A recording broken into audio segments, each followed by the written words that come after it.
ಮಾಡೋಣ, ಚರ್ಚೆ ಮಾಡೋಣ. ತಯಾರಾಗಿದ್ದೀನಿ ನಾನು ಚರ್ಚೆ ಮಾಡಲಿಕ್ಕೆ. ಕುಮಾರಸ್ವಾಮಿ ಜೊತೆ ಚರ್ಚೆ ಮಾಡೋದಿದ್ರೆ ಬನ್ನಿ, ಅದು ಏನು ಚರ್ಚೆ ಮಾಡಬೇಕು.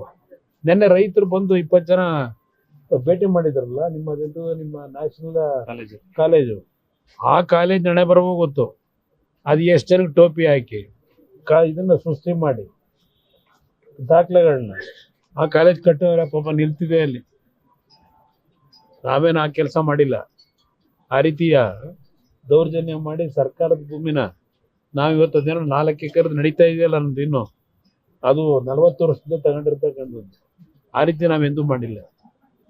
ಯಾವ ಚರ್ಚೆಗೂ ಸಿದ್ಧ ಇದ್ದೇನೆ. ಬಿಡದಿನಲ್ಲಿ ಇವತ್ತು ಮಾಧ್ಯಮದಲ್ಲಿ ಕೆಲವು ಪತ್ರಿಕೆಯಲ್ಲಿ ಬಂದಿದೆ. ಈಗಾಗಲೇ ಸುಮಾರು 3,500 ಜನ ತಕರಾರು ಅರ್ಜಿ ಕೊಟ್ಟಿದ್ದಾರೆ ಅಂತಕ್ಕಂಥ ಬರೆದಿದ್ದಾರೆ. ಎಲ್ಲರೂ ಜಮೀನು ಇರ್ತಕ್ಕಂಥವ್ರು ಅದು ಒಂದು 7-8 ಜನ 20 ಎಕರೆ 30 ಎಕರೆ ಇರ್ತಕ್ಕಂಥ ಜನ, 5 ಎಕರೆ ಇರ್ತಕ್ಕಂಥವ್ರು ಒಂದು 3-4 ಜನ ಬರೆದಿದ್ದೀರಿ. ಅಲ್ಲಿ ಹೋಗಿ ಸರ್ವೆ ಮಾಡಿ. ಇವತ್ತು ಪತ್ರಿಕೆಯಲ್ಲಿ ಬಂದಿದೆ, ನಾನು ಹೇಳೋದಲ್ಲ.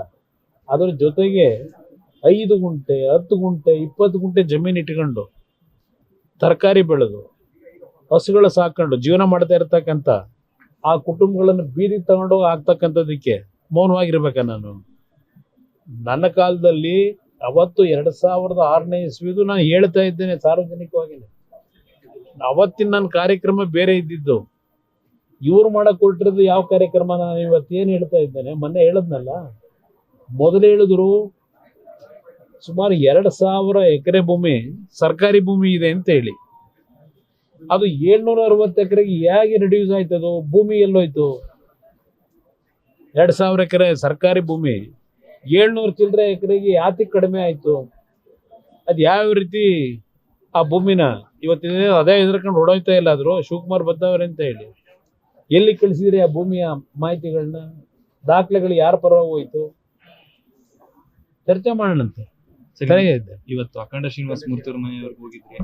ಅಖಂಡ ಶ್ರೀನಿವಾಸ ಮೂರ್ತಿ ನನ್ನ ಪಕ್ಷದಿಂದಲೇ ಆಯ್ಕೆ ಆದವರು. 2 ಬಾರಿ ಶಾಸಕರಾಗಿದ್ರು. ನಂತರ ಕಾಂಗ್ರೆಸ್ಗೆ ಇನ್ನೊಬ್ಬ ಸ್ನೇಹಿತರ ಜೊತೆ ಸೇರಿ ಹೋಗಿದ್ರು. ಅಲ್ಲಿ ಹೋಗಿ ಈಗ ಅವರಿಗೆ ನನ್ನ ಒಂದು ಮನೆ ಜನತಾದಳವೇ ಸರಿಯಾದ ಮನೆ, ನಾನು ಮತ್ತೆ ವಾಪಸ್ ಬರಬೇಕು ಅಂತಕ್ಕಂಥ ನಿರ್ಣಯ ಮಾಡಿ ಅವ್ರ ಕುಟುಂಬದಲ್ಲಿ ಇವತ್ತು ಅವ್ರ ಮನೆಗೆ ಬರಬೇಕು ಅಂತಕ್ಕಂಥದ್ದಕ್ಕೆ ಅವರೆಲ್ಲರ ಒಂದು ಮನವಿ ಏನಿತ್ತು, ಆಹ್ವಾನ, ಆ ಆಹ್ವಾನದ ಮೇರೆಗೆ ಅವ್ರ ಮನೆಗೆ ಹೋಗಿದ್ದೆ. ಸದ್ಯದಲ್ಲೇ ಒಂದು ದೊಡ್ಡ ಬೃಹತ್ ಸಭೆ ಮುಖಾಂತರ ಅವರು ಅಧಿಕೃತವಾಗಿ ಪಕ್ಷಕ್ಕೆ ಸೇರ್ತಕ್ಕಂಥದ್ದು ತೀರ್ಮಾನ ಮಾಡ್ಕೊಂಡಿದ್ದಾರೆ. ಪಕ್ಷಕ್ಕೆ ಬರಮಾಡ್ಕೊಂಡಿದ್ದಾರೆ. ಲೇಟೆಸ್ಟ್ ಹಾಗೂ ಇಂಟ್ರೆಸ್ಟಿಂಗ್ ಸುದ್ದಿಗಳಿಗಾಗಿ ಬಾಸ್ ಟಿವಿ ಕನ್ನಡ ಚಾನೆಲ್ನ ಸಬ್ಸ್ಕ್ರೈಬ್ ಮಾಡಿ. ಹಾಗೆಯೇ ಬೆಲ್ ಐಕಾನ್ ಪ್ರೆಸ್ ಮಾಡಿ. ಇದರ ಜೊತೆಗೆ ಫೇಸ್ಬುಕ್, ಇನ್ಸ್ಟಾಗ್ರಾಮ್, ಎಕ್ಸ್ನಲ್ಲೂ ಮಿಸ್ ಮಾಡದೆ ಫಾಲೋ ಮಾಡಿ.